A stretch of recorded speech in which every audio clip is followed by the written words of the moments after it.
Welcome back to Future Build academy.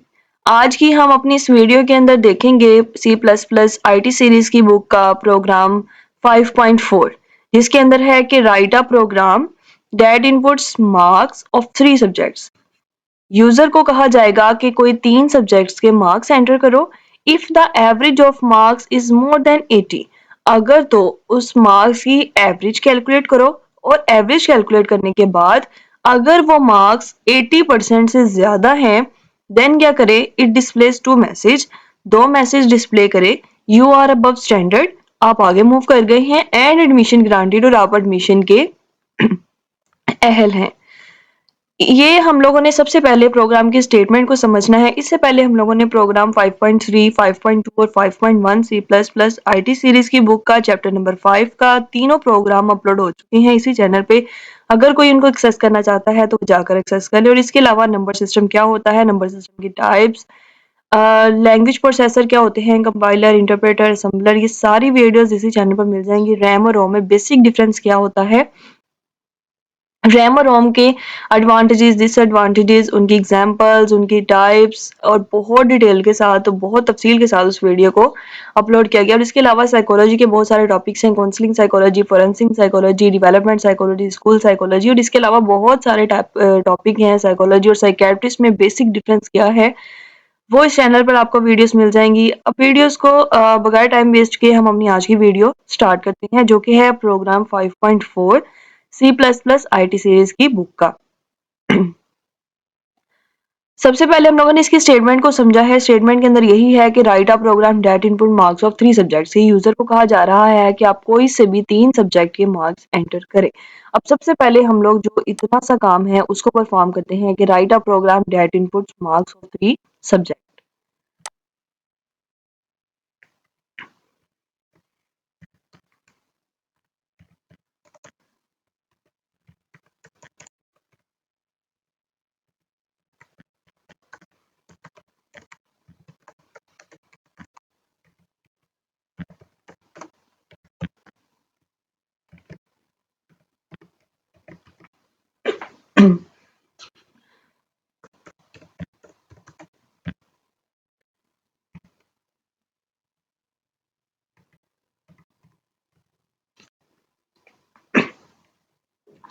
सबसे पहले अब हम यहाँ पे काम करेंगे कि write a program that inputs marks of 3 subject. इसका मतलब है कि 3 सब्जेक्ट्स हैं तो कितने वेरिएबल्स डिक्लेयर होंगे, 3 ही वेरिएबल डिक्लेयर होंगे। अब यहाँ पे हम सबसे पहले वेरिएबल डिक्लेयर कर लेते हैं।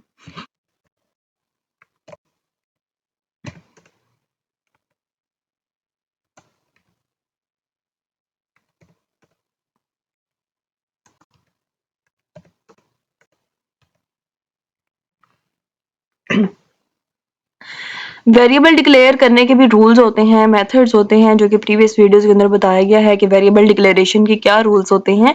उन रूल्स को फॉलो करते हुए हम यहाँ पे वेरिएबल को डिक्लेयर करवा सकते हैं। अब जैसा कि यहाँ पे सब 1 लिखा है, अगर सब 1 के दरमियान एक स्पेस आ जाएगी तो इट्स नॉट अ वेरिएबल। ये एक वेरिएबल नहीं है, क्योंकि वेरिएबल जो है वो एक अंडरस्कोर को एक्सेप्ट नहीं कर रहा होता। अगर हम यहाँ पे स्पेस ना लगाएं, अगर हम सब 1 के दरमियान एक स्पेस देना चाहते हैं तो हम यहाँ पर ये भी लगा दें, तो इससे भी क्या होगा कि ये वेरिएबल नहीं है। ये अगर हम ये वाला साइन लगा दें, ये अंडरस्कोर होती है और ये एक वेरिएबल डिक्लेयर हो सकता है इससे। सो ये वेरिएबल की डिक्लेरेशन के रूल्स होते हैं। अब यहाँ पे हम लोगों ने इंट क्यों यूज किया, फ्लोट क्यों नहीं यूज किया, करेक्टर क्यों नहीं यूज किया, या हम लोगों ने स्ट्रिंग क्यों नहीं यूज किया, क्योंकि जो मार्क्स होते हैं, मार्क्स फ्लोटिंग नंबर सिस्टम जो होता है ना, वो फ्रैक्शंस में होता है, डिवाइड की फॉर्म में होता है, जैसे 2/3, 4/5, 6/7, इस फॉर्म में होते हैं फ्लोटिंग पॉइंट नंबर्स। बट जो इंटीजर टाइप के नंबर्स होते हैं ना, वो इस पॉइंट में नहीं होते। इंटीजर टाइप नंबर्स जो होते हैं 76, 87, 94, इस तरह के नंबर्स होते हैं जिनके दरमियान पॉइंट्स नहीं आते, जो जिनके दरमियान नॉन फ्रैक्शनल होते हैं। जो फ्रैक्शनल होते हैं वो फ्लोटिंग पॉइंट के होते हैं, जो नॉन फ्रैक्शनल होते हैं वो इंटीजर टाइप के होते हैं।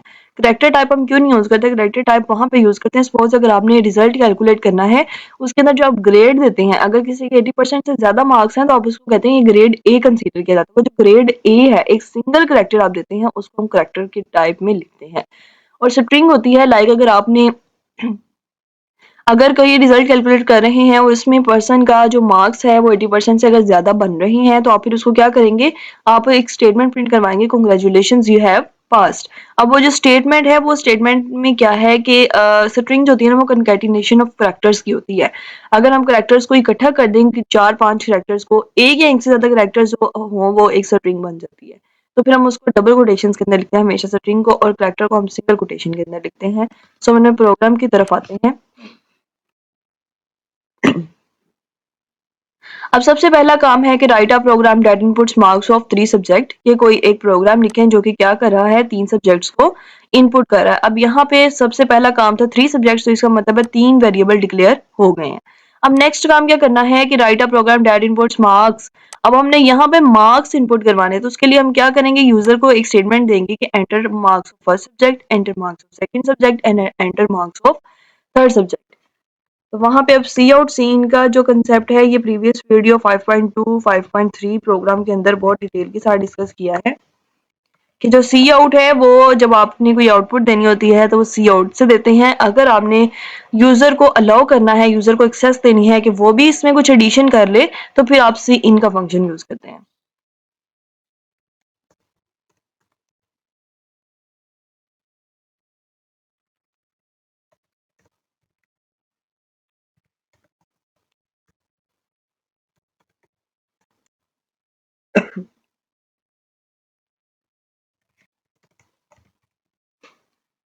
यहाँ पे एक वर्ड एंडल इसलिए यूज किया गया है, अगर हम यहाँ पे ये यूज नहीं करेंगे तो जो हम नेक्स्ट कमांड लिखेंगे वो इसी के आगे ही कंटिन्यू हो जाएगी।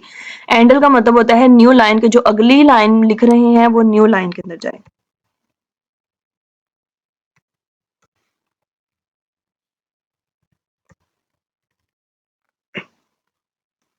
अब सी इन में आया है सब वन। जैसे ही हम करेंगे enter marks of first subject, कि यूजर जो है फर्स्ट सब्जेक्ट के मार्क्स एंटर करे, तो यूजर जैसे ही वो मार्क्स एंटर करेगा वो SUB1 यानी कि सब वन के अंदर स्टोर हो जाएगा। अब हमें ऐसे ही नेकेड सेकंड स्टेटमेंट जो है उसके लिए हमें यूजर को कमांड देनी है कि एंटर मार्क्स।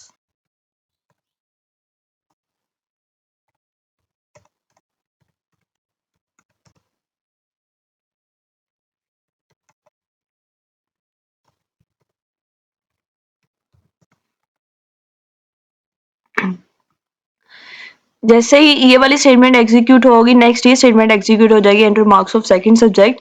तो वो जो सेकंड सब्जेक्ट के मार्क्स होंगे वो सब 2 के अंदर स्टोर हो जाएंगे। नेक्स्ट हम कमांड देंगे कि enter marks of the third subject.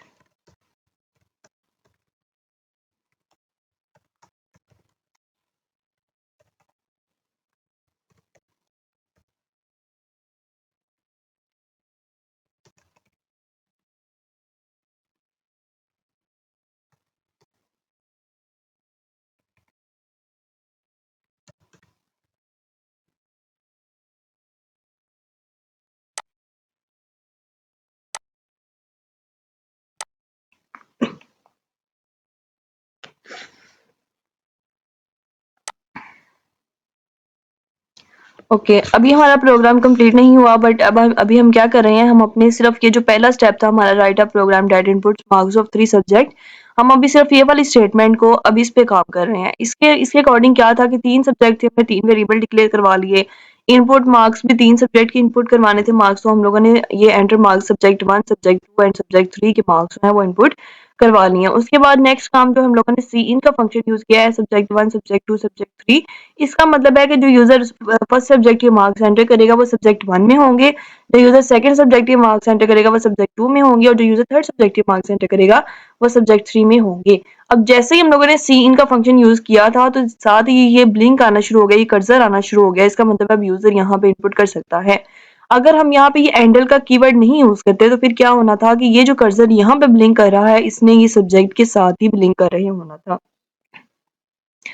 Programme को एफिशिएंट करने के लिए, प्रोग्राम को एक वो रिलायबिलिटी देने के लिए हमने क्या किया है कि एंडल का यूज किया है ताकि एक स्टेप बाय स्टेप स्टेटमेंट जो है वो एग्जीक्यूट हो।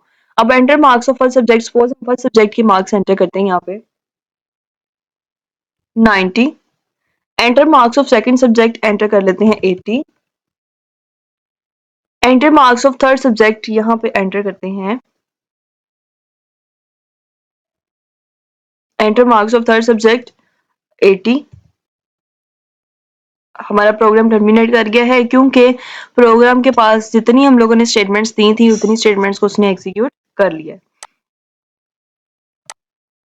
अब नेक्स्ट काम, अब यहाँ तक तो हमारा काम हो गया complete. Write a program that inputs marks of 3 subject, 3 subject के मार्क्स इनपुट करवा लिए। अब नेक्स्ट काम क्या है, if the average of marks is more than 80। अब काम है एवरेज ऑफ द मार्क्स का। क्या करना है, एवरेज ऑफ द मार्क्स के एवरेज ऑफ द मार्क्स, पहले मार्क्स का जो एवरेज है वो निकालना है। एवरेज का फार्मूला होता है कि जितने भी आपके पास सब्जेक्ट्स के मार्क्स हैं, 3 के हैं तो तीनों को ऐड करो, टोटल नंबर ऑफ सब्जेक्ट्स कितने हैं 3, और 3 पे डिवाइड कर दो। इसी तरह से ही एवरेज के लिए अगर आपके पास 5 सब्जेक्ट्स हैं तो 5 सब्जेक्ट्स के मार्क्स ऐड करो और कितने टोटल नंबर ऑफ सब्जेक्ट्स बन गए 5, और 5 पे ही डिवाइड कर दो। ये हमारे पास होता है एवरेज का फार्मूला।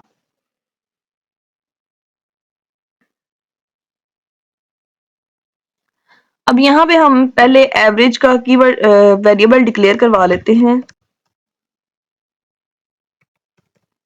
अब एवरेज के अंदर आनी होती है डिवीजन, डिवीजन के अंदर आंसर पॉइंट में भी आ सकता है। इसका मतलब है कि फिर एवरेज क्या होगी, फ्लोट में। हमने यहाँ पे इसलिए फ्लोट में लिखा है क्योंकि एवरेज के अंदर डिवीजन होनी होती है और डिवीजन के अंदर आंसर फ्रैक्शनल में आ सकता है और आता भी है फ्रैक्शनल में, इसलिए हमें क्या करना पड़ेगा, फ्लोट में एवरेज ले लिया। नेक्स्ट अब हम यहाँ पे फार्मूला पुट करते हैं।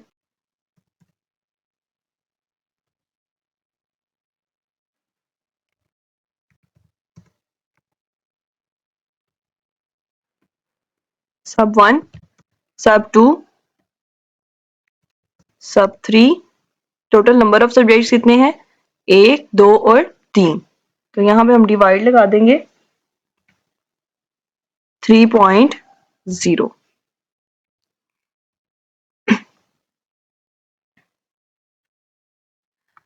अब इतना काम हमारा हो गया है कि if the average marks is more than 80। अभी सिर्फ इतना हुआ है कि हम लोगों ने क्या किया, एवरेज कैलकुलेट किया। नेक्स्ट कंडीशन आ गई है, अब ये कंडीशन है हमारे पास कि अगर तो मार्क्स 80 से ज्यादा हैं तो फिर क्या डिस्प्ले करवाओ कि you are above standard and admission granted. अब हम लोगों ने एक कंडीशन सेट करनी है इफ के अंदर, इफ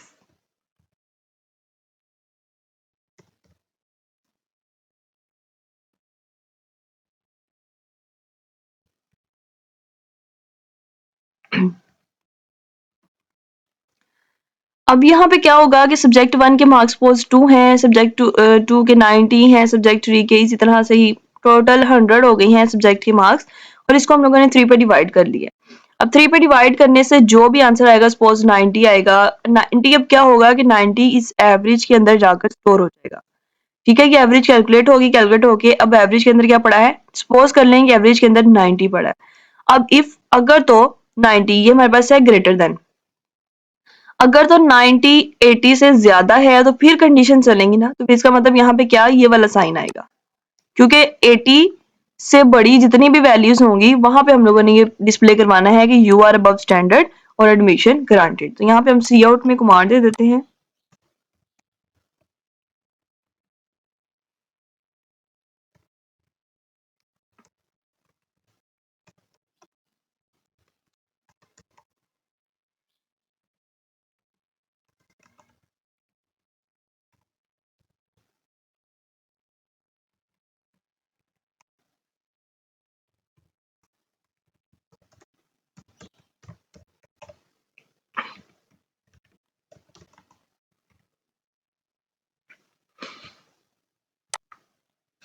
ओके, यहाँ पे अब हमारा प्रोग्राम बिल्कुल कंप्लीट हो चुका है कि हमारे प्रोग्राम के अंदर सबसे पहला काम था कि write a program that marks of 3 subject, के 3 सब्जेक्ट के मार्क्स इनपुट करवाने, हम लोगों ने यहाँ पे 3 सब्जेक्ट के मार्क्स इनपुट करवा लिए।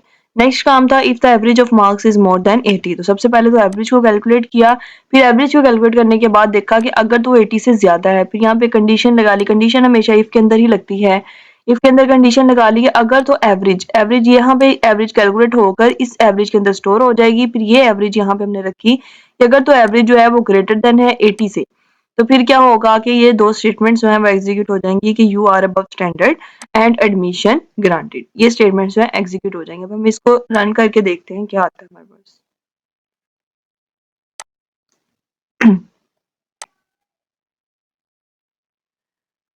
यहाँ पे अब हमें कंडीशन में अब स्टेप बाय स्टेप स्टेटमेंट्स को देखते हैं। सबसे पहले है कि enter marks of the first subject, ये वाली स्टेटमेंट एग्जीक्यूट हुई है। अब आगे सी इन सब 1 वाली स्टेटमेंट एग्जीक्यूट हुई है, इसीलिए हमारे पास यहाँ पे एक कर्सर ब्लिंक कर रहा है। अब यहाँ पे हम मार्क्स एंटर कर देते हैं, सपोज 90। नेक्स्ट अब ये स्टेटमेंट एग्जीक्यूट हो रही है कि enter marks of second subject. जैसे सेकंड सब्जेक्ट की स्टेटमेंट एग्जीक्यूट होगी तो हम यहाँ पे एंटर कर देते हैं 80। अब ये वाली स्टेटमेंट एग्जीक्यूट हो रही है कि enter marks of third subject, तो थर्ड सब्जेक्ट भी हम 80 एंटर करते हैं। अब जैसे ही हम 80 एंटर करेंगे, इसके बाद अब अगला स्टेप जो है वो एवरेज कैलकुलेट होके और कंडीशन अप्लाई होकर आएगा। You are above standard, admission granted. अब हम थोड़ी सी कंडीशंस को चेंज करते हैं।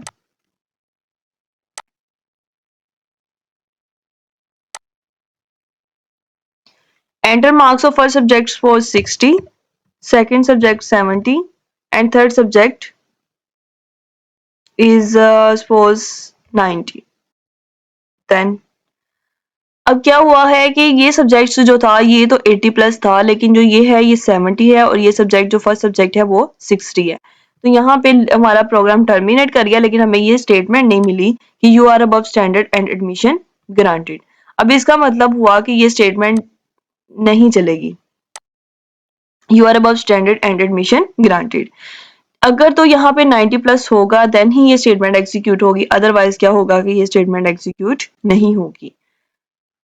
सो गाइस, ये थी हमारी आज की वीडियो। होप सो आपको वीडियो बहुत अच्छी लगी होगी और आपको वीडियो की बहुत अच्छे तरीके से समझ भी आई होगी। नेक्स्ट वीडियो किस टॉपिक पर होनी चाहिए कमेंट बॉक्स में जरूर बताइएगा कि नेक्स्ट वीडियो किस टॉपिक पर हो, कौन सा चैप्टर आईटी सीरीज की बुक का जिसको पहले कवर करना चाहिए। और इसके साथ साथ 6 चैप्टर भी आईटी सीरीज की बुक का बहुत जल्द ही अपलोड हो जाएगा, बहुत जल्द आपको इसी चैनल पर मिल जाएगा विद इन टू और मोर डेज।